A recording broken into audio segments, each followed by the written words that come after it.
Olá! Vou falar para vocês a respeito do nosso último assunto desse semestre, que é o momento angular e sua conservação. A gente viu em capítulos anteriores que os objetos que se movem possuem momento linear. O momento linear foi definido como o produto da massa por sua velocidade.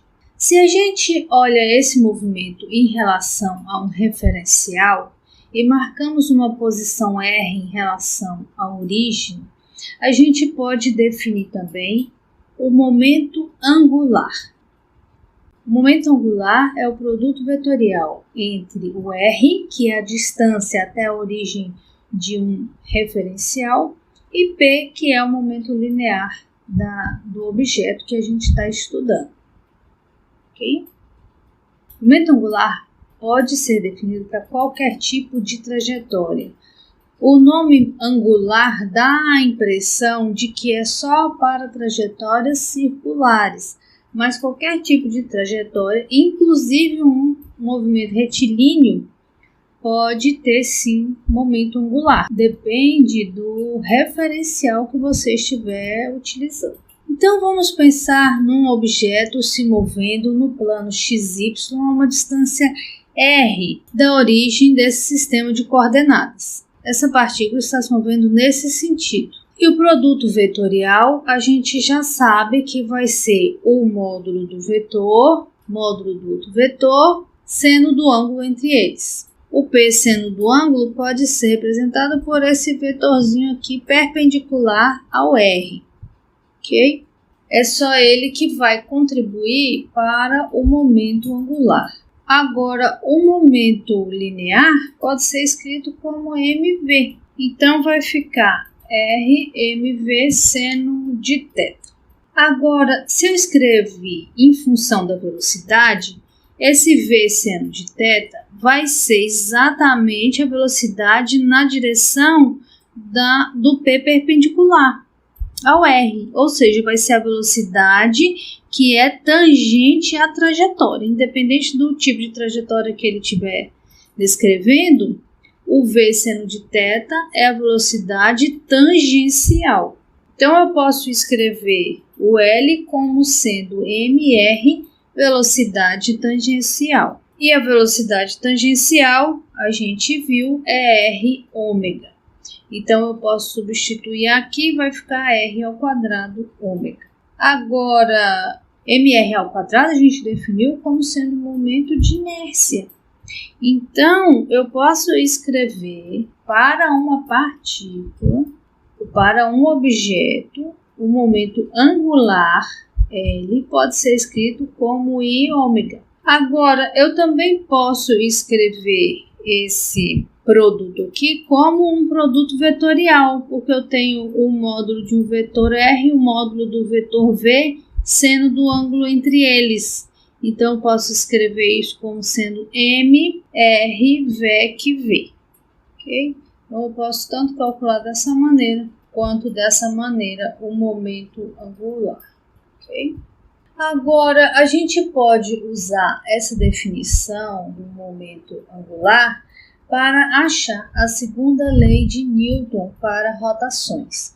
Quando a gente estudou o momento linear, a gente viu que a derivada do momento linear em relação ao tempo nos dava a segunda lei de Newton, que era na forma que ele realmente escreveu, né? A taxa de variação do momento linear com o tempo é a força resultante que atua no objeto.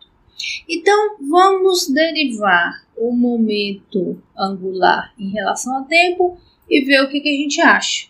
Então, dl dt vai ser a derivada de mr VEC V. Bom, apesar de eu ter um produto vetorial aqui, eu vou utilizar a regra do produto normal para calcular isso aqui. Então, vai ficar a derivada do primeiro vezes o segundo, o primeiro vezes a derivada do segundo, como a regra do produto normal, ok? Então, a massa é constante, eu vou deixá-la aqui do lado de fora. Então, vai ficar dr dt, produto vetorial com V. Depois eu mantenho R e faço o produto vetorial com a velocidade pelo tempo. DRDT é a taxa de variação da posição com o tempo, que é justamente a velocidade. E dVdt é a taxa de variação da velocidade com o tempo, que é a aceleração. Mas, quando eu faço um produto vetorial de um vetor com ele mesmo, dá em zero. Por quê? São vetores paralelos. Sendo de 0 a 0, então esse produto vetorial vai se anular. Então, vai sobrar aqui dentro do parênteses somente o RVEC-A. Massa RVEC-A. Agora, eu posso passar essa massa para perto do A e vai ficar RVEC-MA. MA é a força resultante que atua no objeto. Então, vai ficar R, produto vetorial, com a força resultante. Bom, eu estou olhando a força resultante que atua em um objeto.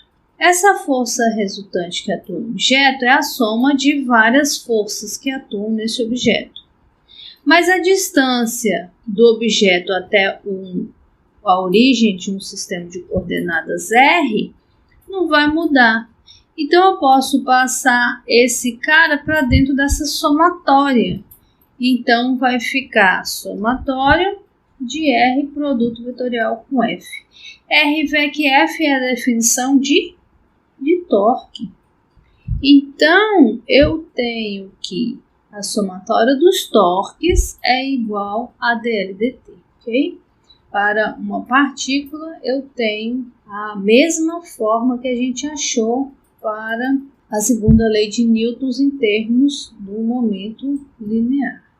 A força resultante igual a dPdt e agora a somatória dos torques é igual a dLdt. Se a soma dos torques se anula, qual é a consequência disso? A consequência é que dLdt é igual a zero e, portanto, o momento se conserva, é constante. Ok? Então, vamos pensar na seguinte situação. Eu tenho aqui um pinguim de massa m e ele cai do repouso de uma geleira a uma distância d horizontal da origem de um sistema de coordenadas. E ele quer saber qual é o momento angular do pinguim em função do tempo durante a queda, em relação à origem desse sistema de coordenadas que está marcado aí. E na letra B ele quer o torque em relação à origem.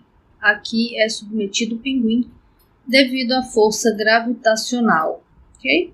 Nesse problema ele quer o momento angular na letra A e o torque na letra B.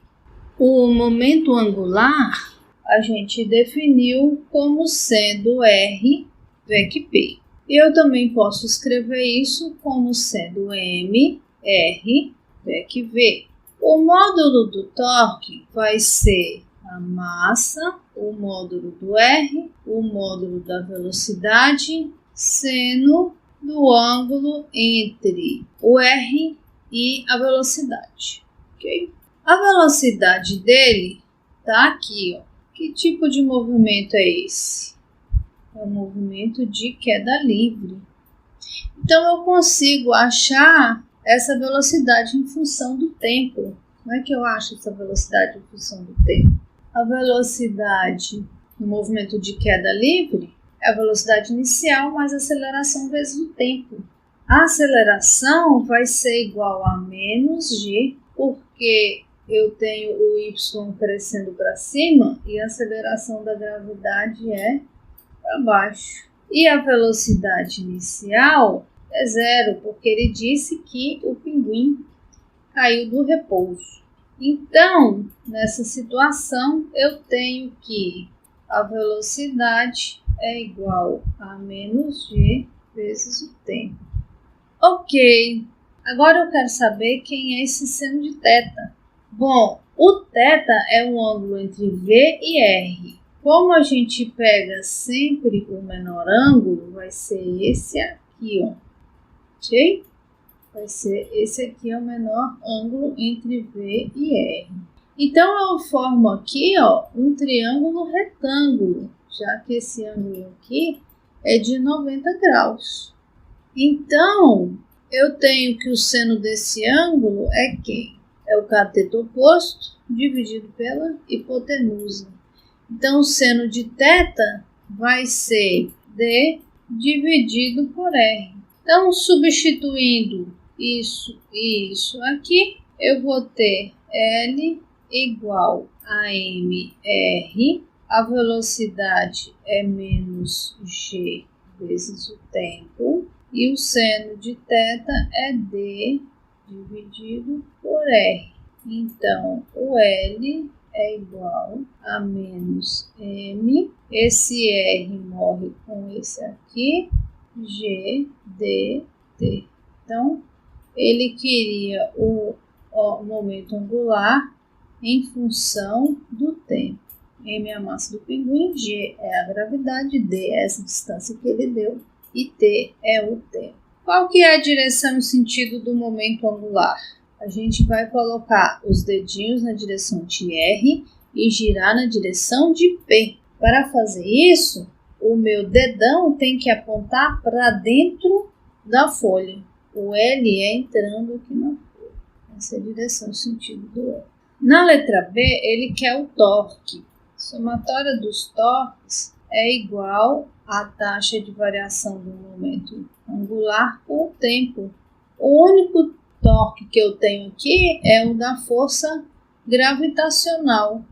Só tem um torque. Então, o torque vai ser a derivada desse momento angular que eu achei aqui, menos m, g, d, t. Então, o torque é igual a derivada dessa coisa aqui, vai dar 1 vezes essa constante. Então, menos m, g, d, t. Então, qual que é a direção e o sentido do torque? A direção e o sentido do torque a gente acha pela definição dele. O torque foi definido como sendo o produto vetorial entre R e a força. Então, eu coloco os meus dedinhos na direção de R e giro na direção da força. Então, o torque também está entrando na folha.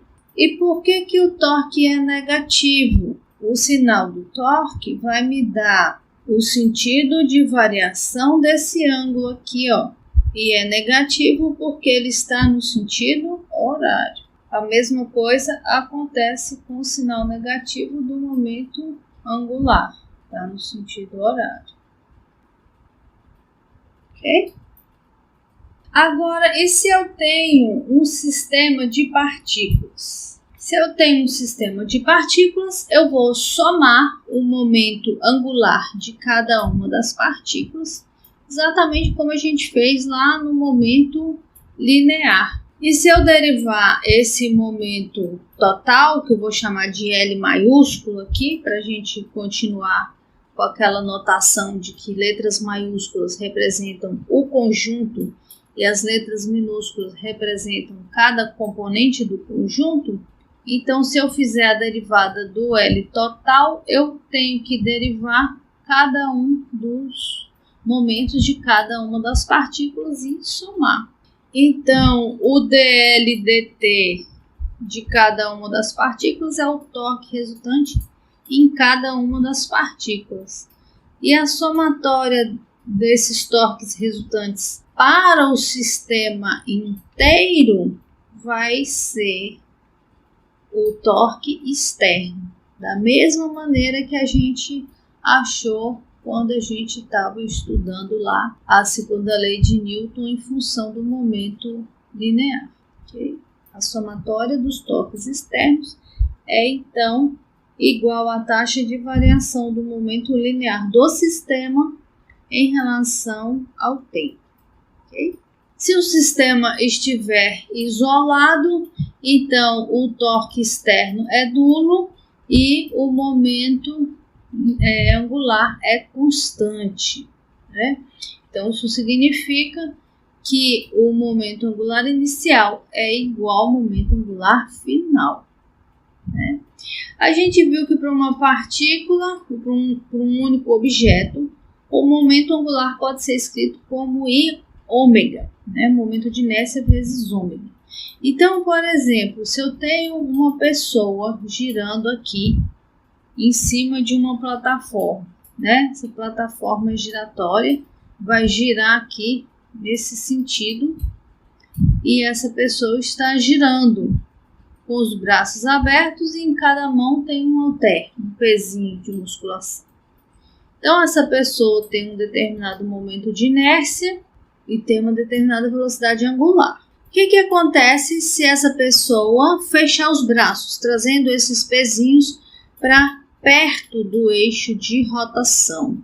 Se você traz mais massa para perto do eixo de rotação, você reduz a dificuldade de girar. Então, você vai diminuir o momento de inércia. O R diminui, o momento de inércia diminui. Se o momento de inércia diminui, mas eu preciso que esse momento angular permaneça constante, porque a força para trazer essa massa para perto do eixo foi uma força interna, então o momento angular tem que permanecer constante. O que tem que acontecer? Se eu diminuir o momento de inércia, eu tenho que aumentar a velocidade angular.